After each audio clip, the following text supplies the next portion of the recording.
Bom dia, vamos dar sequência à nossa matéria de física, né? Espero que todos estejam bem, se cuidando nessa quarentena aí. Então vamos lá, vamos começar falar aqui sobre imagem latente. Mas imagem latente a gente já vem vendo essa parte desde câmara escura, né, proteção radiológica. Então aqui só vem uma parte explicativa do que é a imagem latente, visualizada na base da física, né? Isso aí vai mais para vocês darem uma leitura, formação de imagem, esse negócio, imagem latente. Então a gente vai vendo outras coisas aqui também, né? Vamos chegar aqui, ó, né? A fim de diminuir a radiação secundária é preciso, né? Para diminuir a radiação secundária, é preciso diminuir o volume irradiado com a ajuda de um diafragma ou de localizadores sobre o raio primário ou comprimido da região explorada para diminuir a sua espessura, né? Para impedir que a radiação difusa atinja o filme, as costas dos chassis são plumbíferas, a fim de evitar que essa radiação pela mesma. Então vamos relembrar um pouquinho aqui de câmara escura, né? Como é que é feito o chassi? De que é formado o chassi? O chassi é um acessório que ele é uma caixinha metálica, onde a parte da frente dele, onde você abre, é feita de um metal radiotransparente, e a parte de trás é feita de um metal de chumbo, para que evitar a radiação chegue à parte posterior, saia do chassi. Então vamos lembrar assim, o que é radiação? O que é radiação primária? Né? Eu vou dar ênfase mais sempre em radiação primária. Radiação primária é a primeira radiação a sair do tubo. Essa radiação ela tem uma intensidade I0, e ao ultrapassar algo com densidade, essa radiação perde intensidade. Ela cai de intensidade I0 para intensidade I somente. E ela passa de primária para secundária. Então, a fim de evitar diminuir a radiação secundária ou dispersa, nós utilizamos sempre o colimador. O que é o colimador? O colimador são as abas metálicas que tem na ponta do tubo de raio-x, que ele serve para colimar, abrir ou fechar o ponto focal. Esse ponto focal sempre será em cima do filme. Então, como você fecha as aletas, você diminui o ponto focal, direciona o ponto focal para o filme. Sabendo que a radiação ela é um feixe de luz que, ao ser disparada, ela diverge desse ponto focal, né? Quando você fecha as aletas do colimador, você faz com que essa radiação que vai ser dispersa, divergente, ela passa a ser convergente. Você fecha, no momento que você dispara o tubo de raio-x, essa radiação ela vai convergir para o ponto focal. A um determinado ponto ela abre, vai divergindo do ponto focal e atinge as extremidades do filme, do chassi. Isso é tudo se faz para com que essa radiação não se disperse, a radiação secundária não se disperse, porque nós sabemos que a radiação secundária, no momento que ela se torna secundária, ela perde o poder de penetração. Então, aonde ela tentar ultrapassar, ela vai ser absorvida pela pele, tá? Então, vamos lá. A utilização de uma gradiente difusora evita que os raios-x difusos oriundos do corpo do paciente atinja o filme. Esta grade pode ser fixa, book, ou móvel, Potterbook.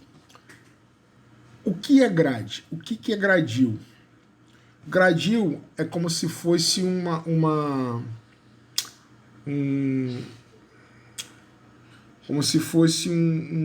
peneira, vamos falar de construção. Você compra 1 metro de terra, essa terra ela vem suja, não vem? Então, para você poder construir algo sólido, você tem que peneirar essa terra, tirar a sujeira dela. Então, essa você pega, joga a terra toda em cima da peneira e vai peneirando. O que vai saindo da peneira? Não vai saindo daquela terra limpa? É a radiação limpa. Então, quando a radiação oriunda do tubo é disparada, ela passa pelo gradil, né? E somente o raio-x bom, né? Aquele que completamente eficaz, que onde você de 100% da radiação, apenas 99% dessa radiação é calor e 1% apenas é o raio-x, esse raio-x é o correto. Então essa grade ela vai minimizar os danos causados ao filme, tá ok? Vamos lá. Então, sabendo que a móvel que fica embaixo da mesa é chamada de Buck, o carro do Buck. E a fixa é a Potterbook. A Potterbook é aquela que você leva para todo lugar. Você vai fazer uma imagem no leito, você leva a Potterbook, que é aquela fixa que você anexa ao equipamento. Então você faz uma imagem ali anexado o Potterbook no equipamento, né? Então, a grade fixa, que é a book, que fica embaixo do chassi, ela é embaixo da mesa, perdão, ela é anexada, o chassi é o carro do book, tanto do book e moral book. Não confunda Potterbook com moral book. Moral book é aquela gradil que você tem, onde você tem no equipamento onde você coloca o chassi para fazer uma imagem de tórax, né? Onde o paciente está em pé. Então nunca confunda moral book com Potterbook. Potterbook você vai fazer com que a imagem você leve o gradil para qualquer lugar que você for. Ela é móvel, tá ok? Então vamos lá, dando sequência, né? Vamos lá. A natureza dos filmes utilizados é o modo de tratamento químico, natureza e temperatura do revelador, tempo do processador. Então, galera, eu vou ficar chovendo numa olhada aqui, né? Eu vou ficar falando para vocês de partes de câmera escura. Eu vou já passar aqui, ó. A nitidez das imagens depende de certos fatores. Nitidez. Tamanho do foco. Quanto menor o foco, melhor a radiografia, né? Quanto menor o foco, melhor a radiografia. Entretanto, o foco de tamanho muito reduzido não pode ter uma potência elevada. Quanto menor o foco, menor a potência. Então, o que acontece? Se você trabalha com um foco pequeno, você vai trabalhar com um KV menor. A potência vai ser menor. Ou a corrente do teu equipamento. Foco fino, que a gente chama de foco pequeno é foco fino, foco grosso é foco grande. Então, o foco fino a gente vai sempre trabalhar com potência menor, né? Equipamento é de 300 mA. Então, de 50 a 150 é foco fino. De 200 a 300 é foco grosso. Então, você trabalha quanto maior o foco, né? Menor é o KV. Quanto menor o foco, maior o KV. Tá ok? Beleza, vamos lá. Distância objeto-filme. Existe a distância foco-filme, que é do tubo em direção ao filme. Né? Então, lembrando aqui, distância objeto-filme é distância do objeto que vai ser irradiado até a distância do filme. Essa distância é curta, porque ou o chassi está colado ao paciente, né, que é a distância que vai do paciente até onde está o chassi, até o book, né? Geralmente o paciente é colado no mural book ou na mesa. E quando não se faz com gradil de mesa ou gradil de book, de mural book, você coloca o chassi embaixo sempre do paciente. Para extremidades, mão, punho, braço, extremidade, perna, joelho, você não precisa usar o chassi no carro do book. Você sempre pode aproximar ele mais do paciente. Ou seja, você vai evitar o gradil que tem entre a mesa e o book. Tá? Ali que é onde fica o gradil, a grade. A parte onde que vai filtrar essa radiação até chegar no filme. Então, você colocando o chassi em contato diretamente com o paciente, você vai retirar esse gradil. Você vai fazer diretamente, sem grade, sem problema nenhum, né? Então, essa distância foco-filme, distância objeto-filme, é sempre a distância do paciente até o filme. Aí vem a distância foco-filme. A distância foco-filme, geralmente, é do foco até o filme. Geralmente, quando você vai fazer uma imagem de tórax, né, você usa a distância foco-filme aproximadamente de 1 metro. Então, L é de 1 metro. Então, a distância foco-filme é de 1 metro. Aí, distância foco-objeto. Quem é o objeto a ser radiado? É o paciente. Então, você vai diminuir a distância do paciente.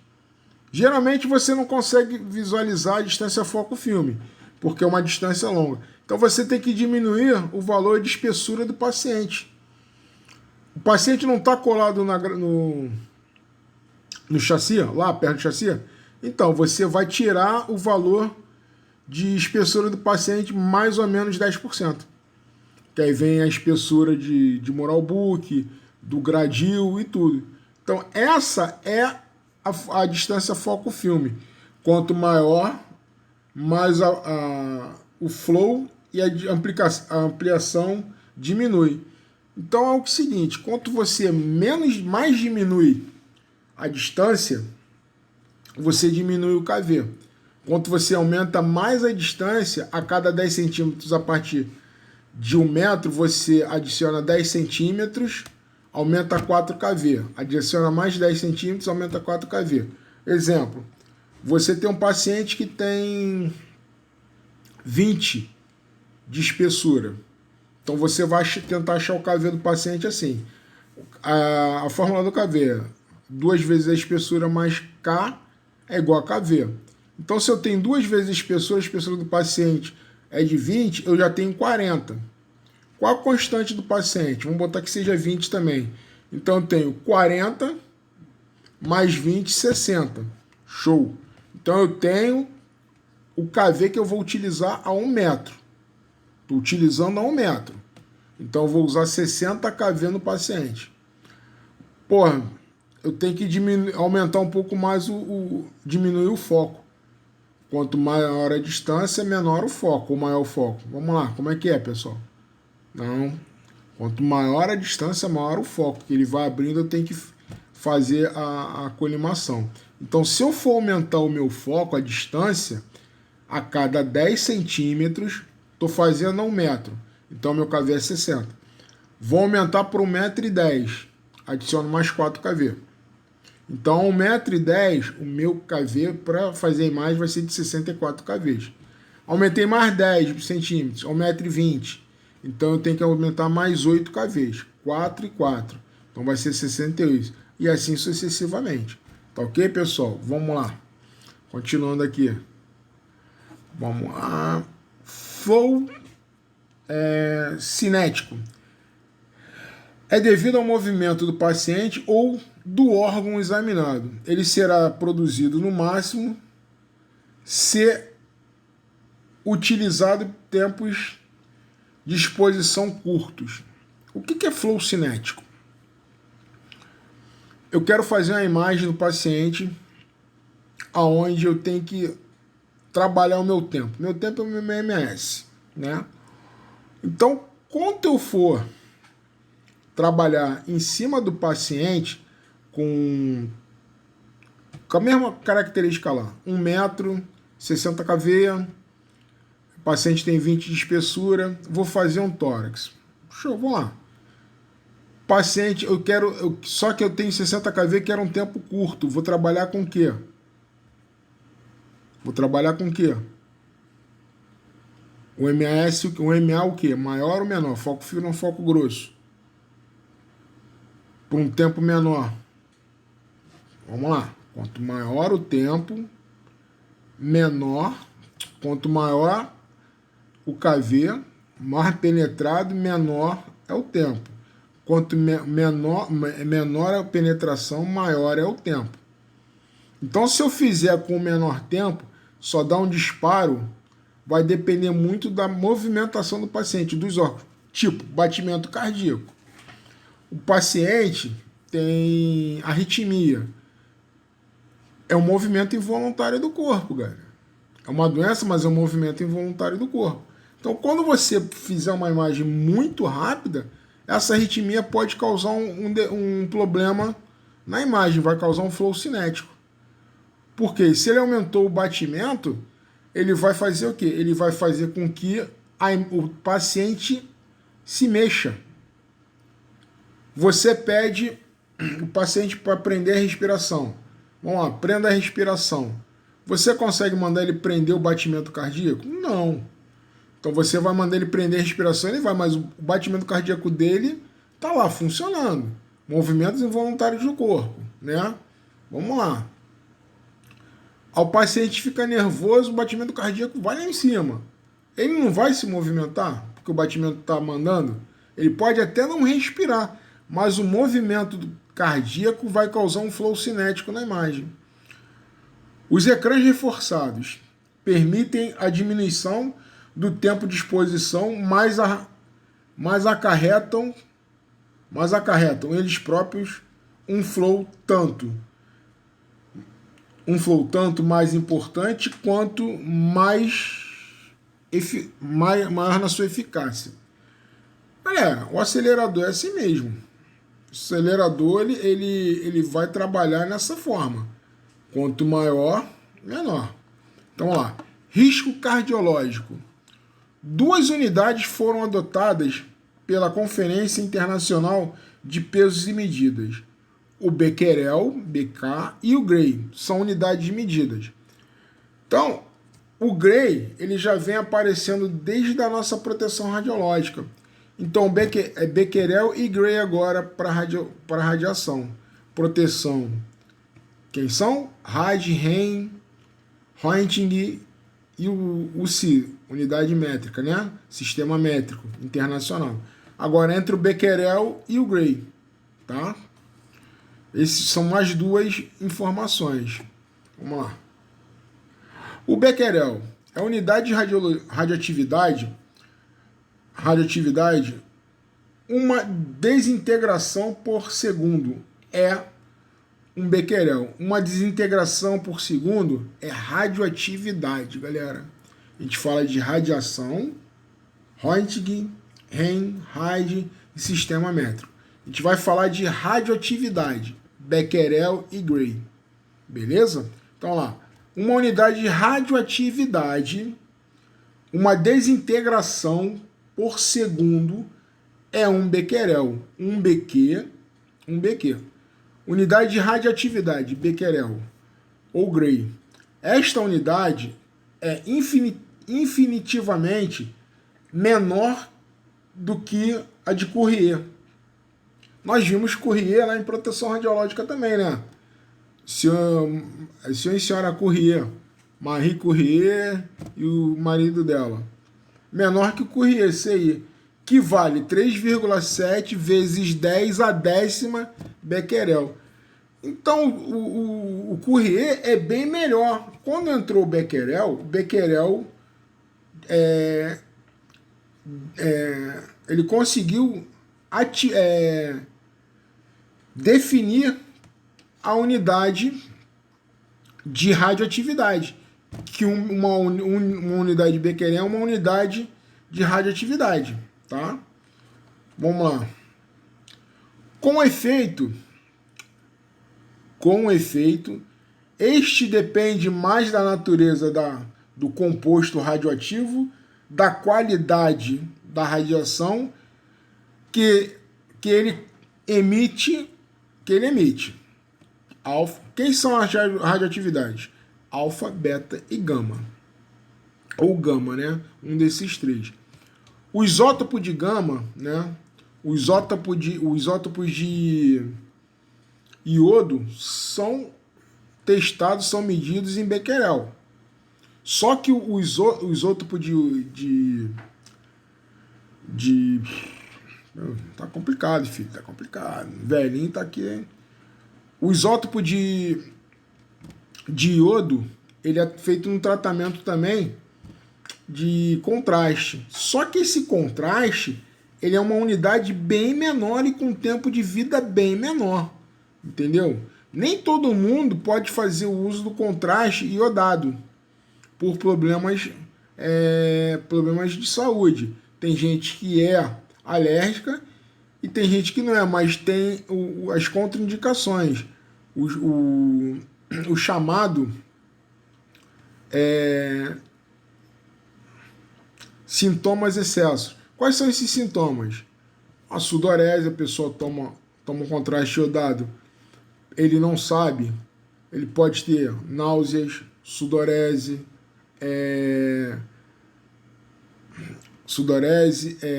crise asmática, entendeu? Então, pessoas que não podem fazer o uso do contraste à base de iodo radioativo são pessoas que têm alergia ao próprio iodo, né? Que não comem camarão ou algum tipo de frutos do mar, e pessoas que têm as doenças hipertensão, diabetes, asma, renite. Então esse tipo de pessoa, Miguel, mas ele não pode fazer esse tipo de contraste? Não pode, mas ele tem que fazer um tratamento histamínico antes. Mas vamos voltar aqui, que isso é uma matéria lá para frente de exames contrastados. Mas vamos voltar aqui, ó. Alfa, beta e gama, né? Do meio em que se encontra e dá distância entre a fonte radioativa e o paciente. Pô, show, beleza. Qual a diferença de um exame de radioterapia para um isótopo de alfa, beta ou gama? Eu utilizo um isótopo desse para tratamento radioterápico, da medicina nuclear. Então tem que se cuidar bem do paciente. A distância vai ser a medida que você vai dar. Uma unidade de radioatividade do iodo. Uma unidade deve ser coisa pra caramba, né? Porque em Curie vale 3,7 vezes 10 a 10, né? 3,7 vezes 10 dá 37, correto? Vezes 10, 370. 370, Curie, é uma unidade, 370, Curie, unidade de radioatividade, perto do Becquerel, que é 1, é uma coisa pra caramba, né? Então tem que se tomar cuidado relativo à unidade de medida. Vamos lá, o Gray. O Gray é a unidade de dose absorvida. Representa uma energia de 1 joule absorvida por 1 quilograma da matéria. Esta unidade foi escolhida por razões de coerência de sistema de unidade internacional. 1 Gray corresponde a 100 rads. 100 rads, né? A ordem de grandeza das irradiações a quais podem ser submetido um organismo se estende sobre uma escala de 1 a 10 milhões. Porra, 1 Gray corresponde a 1 rad. Qual a dose máxima? Dose máxima para um técnico durante um ano? 5 rádios ou 50 rádios? Ah, isso aí. Quem respondeu 5 rádios aí. Ou seja, galera, é muita coisa de unidade na parte do Gray. Então temos que tomar bastante cuidado, né? Vamos lá. Seguindo. Alguns milhares de rádios. Isso aqui a gente já está entrando na base, sabe de quê? De proteção radiológica. Então isso aqui, ó, alguns milhares de rádios, uma centena de rádios, uma centena de rádios, né? Repetiu aqui, né, galera? Desculpa. Uma dezena de rádios. Então a gente tem que tomar cuidado em radiações na ordem do rádio. Isso tudo aqui é parte de décimo de rádio. Isso aqui tudo é parte de proteção radiológica, tá, galera? Então vamos lá. Milésimo de rádio. Aí estou trazendo aqui, ó, efeitos agudos da radiação. Isso aqui a gente já viu em proteção radiológica. Mas é bom vocês estarem observando isso aqui e estudando, tá?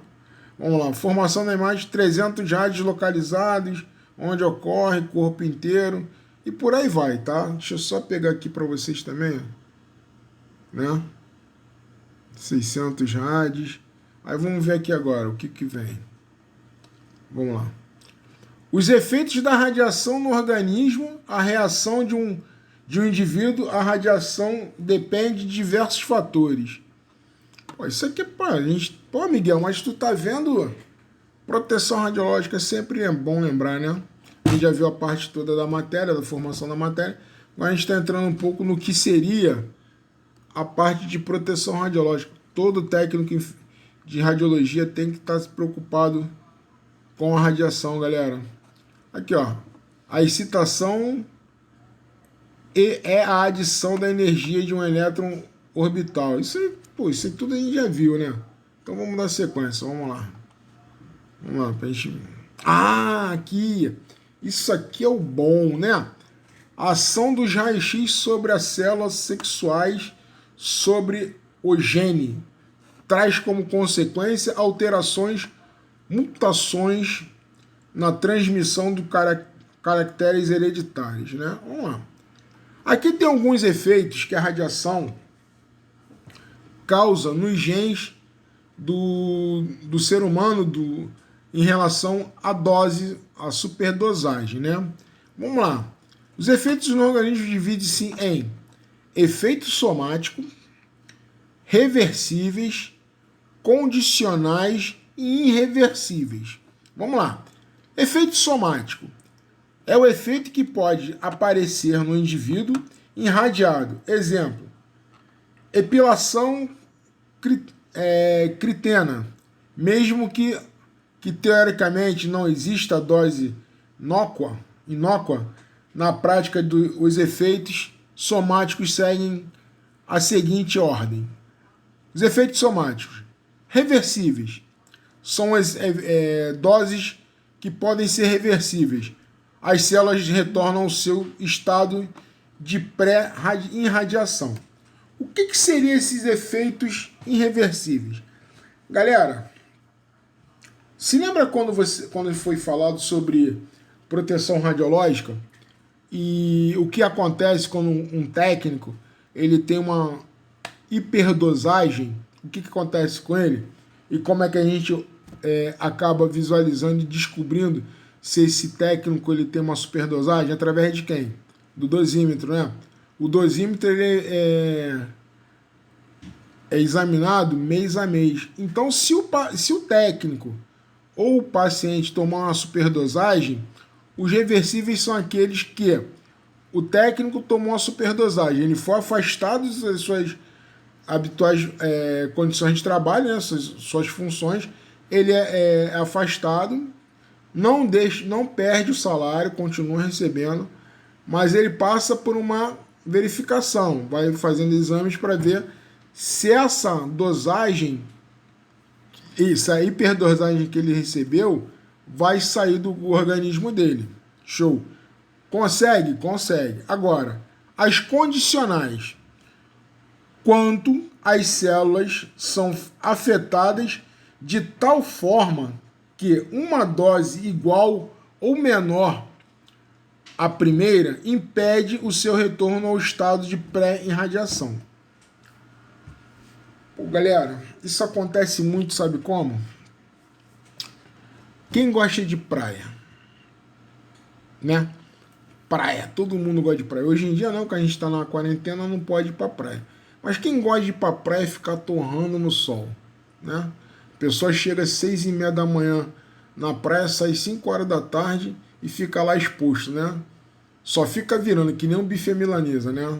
Na frigideira. Vai lá.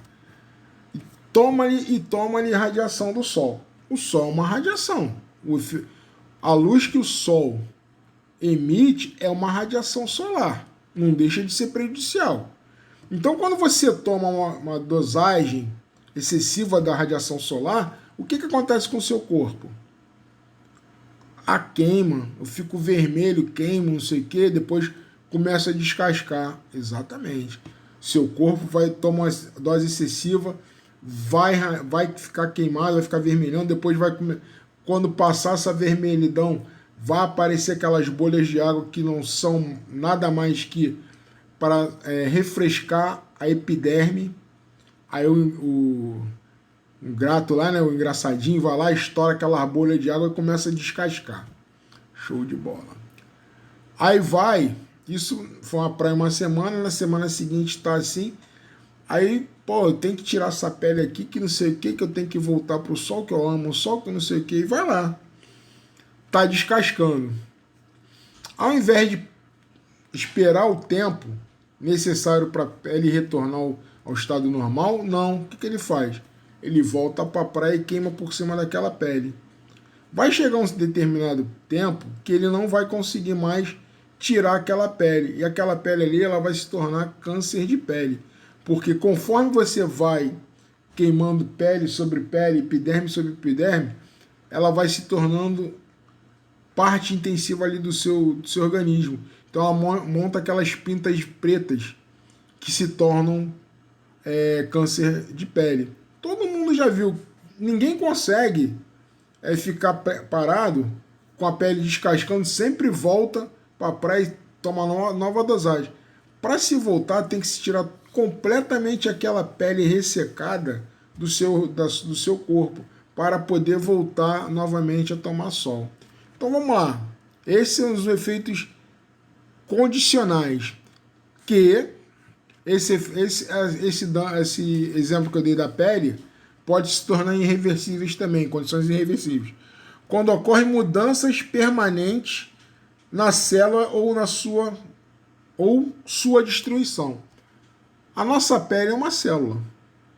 Quando você queima no sol, você está destruindo aquela célula, né? Então você não tem o costume de passar protetor solar no corpo. Você vai, pega aquele sol de lascar lá, você queima várias vezes a mesma pele e ela acaba se tornando irreversível. Porque a pele mais de uma vez queimada e não ser retirada, aquele excesso de pele queimada, ela vai se tornar parte integrante do seu organismo. Ela vai ser uma célula cancerígena. Infelizmente, é o que acontece. Tá? Mas vamos lá.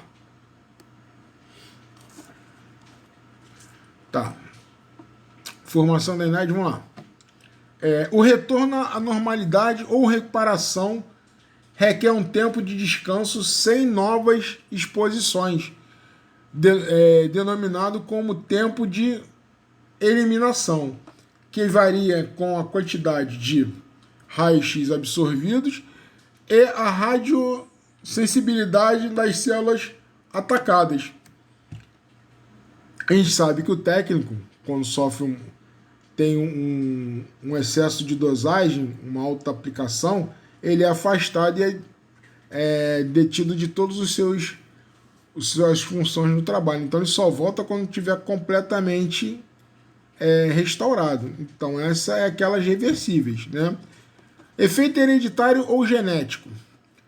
São os efeitos que podem aparecer nos descendentes dos indivíduos irradiados e como resultado do dano causado em células reprodutoras, surge a mutação genética. Que pancada é essa, Miguel? Quer dizer que se eu tomar muita radiação, meus filhos podem ser mutantes?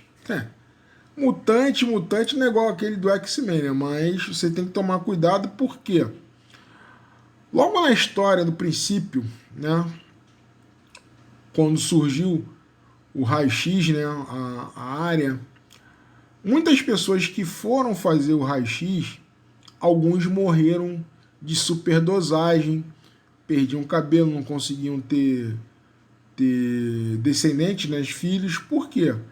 A dosagem era alta e ninguém sabia, né? Esse câncer de pele, ele pode se tornar hereditário.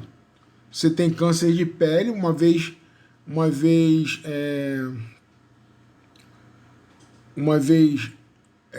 exposto, esse sintoma pode vir a ser hereditário, né? Que vai estar nos seus genes, vai estar na sua corrente sanguínea, circulatória, então vai. Agora, a mesma coisa são as formas de combater.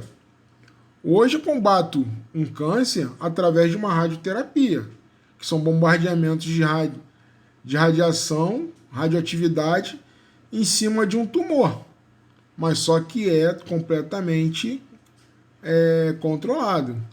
E na época que surgiu o raio-x, houve muitos boatos que aconteciam, né? Muitas pessoas que trabalham no raio-x vêm a falecer porque o raio-x mata. Mata se ficar exposto, né? Se ficar muito tempo exposto, qualquer um morre, até o sol. Se você ficar muito tempo exposto à água do mar vai te matar, que vai te afogar. Então, sempre com tolerância, né? Vamos lá. Agora, a categoria dos efeitos. Efeito não estocástico ou randônico. A probabilidade de ocorrência deste efeito depende da dose recebida. Esse efeito aparece após atingir ou ultrapassar um determinado valor da dose limiar, exemplo, esterilidade, catarata, epilação é queda de cabelo, né? Diarreia, isso tudo acontece. Como naquele contraste que eu falei, a base de iodo causa diarreia, mas isso o paciente tem que estar sabendo que está acontecendo, tá? Efeito etocástico. A severidade do dano não depende da dose recebida. São efeitos tardios que aparecem após o período de latência de alguns anos ou décadas. Exemplo, leucemia, envelhecimento precoce, câncer de tireoide, câncer de pele e por aí vai. A pessoa que é exposta, que trabalha por um determinado tempo superior ao permitido, tem a tendência a ter esses sintomas, mas com o tempo, né? Com o tempo. Esse problema da leucemia ele pode ser hereditário ou adquirido. O adquirido é a base de excesso de radiação. Porque alguém lá atrás, né, pode ter sido técnico, ter várias doses de radiação e veio hereditariamente, um filho, algum parente, entenderam? Então vamos lá. Órgãos sensíveis, né? Os órgãos sensíveis,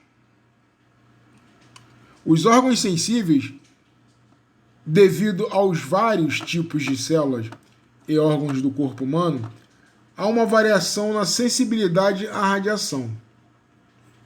Os órgãos são diferentes. Cada órgão, cada região é diferenciada. Nem todos são iguais, né? Vamos lá. Tecido e órgãos mais sensíveis. Medula óssea, baço, sistema gastrointestinal, óvulos, espermatozoide imaturo. Então, quando a gente aprende proteção radiológica, quando você vai fazer uma imagem, né? Vamos botar o exemplo de uma grávida. O que tem que se fazer? Proteger o feto. E tem horas que não pode nem fazer a imagem. Primeira coisa é proteger as gônadas e os ovários, para evitar essas doses excessivas, né? Vamos lá. Tá. Tecidos e órgãos de sensibilidade intermediária, que é a pulmão e a pele. Olha a pele aí chegando. A pele aí está chegando por causa da radiação solar.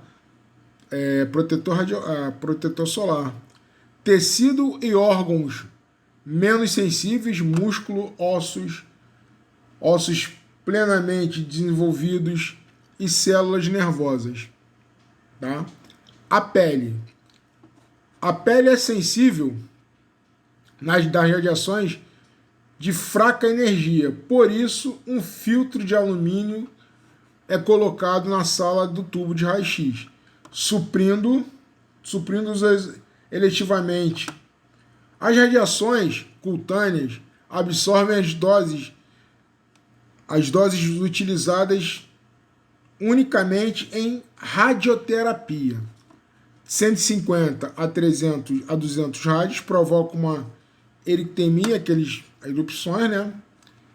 300 a 400 rádios, uma leve radiodermite.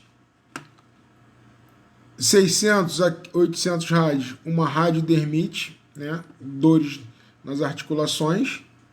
Vamos lá. Vamos lá. Essas doses não são jamais atingidas em radiodiagnóstico. No adulto, a dose da pele é de 0,02 rádios. Para uma radiografia de tórax, de 0,4 rádios. Para a radiografia de abdômen em AP, é praticamente de 1 rádio. Uma coluna lombar, um perfil. A radioscopia convencional se trabalha com um consumo de 2 mA. 2 mA, né? É a unidade do nosso gerador, mA. E distribui a escopia muito prolongada. Escopia nada mais é que a filmagem por radiação. Eu tenho o raio-x, equipamento de raio-x, que bate uma foto, e eu tenho a fluoroscopia, que faz uma filmagem através de radiação. Então, essa é a pior, né? Mas vamos lá, vamos dar continuidade aqui. Né? Vamos lá. Medula hepática, isso aqui é tudo a base de informativos para vocês, tá, galera? Vocês vão dar uma lida aí e a gente vai tranquilamente tirar essas dúvidas mais à frente, quando se surgir, né? A dose que dobraria a frequência espontânea também é mais informativo, né? Ó, reduzir o número de exames radiológicos, esse problema concede, por aí, precaução, reduzir. Essas são algumas precauções para evitar a superdosagem, tá? Reduzir o mínimo.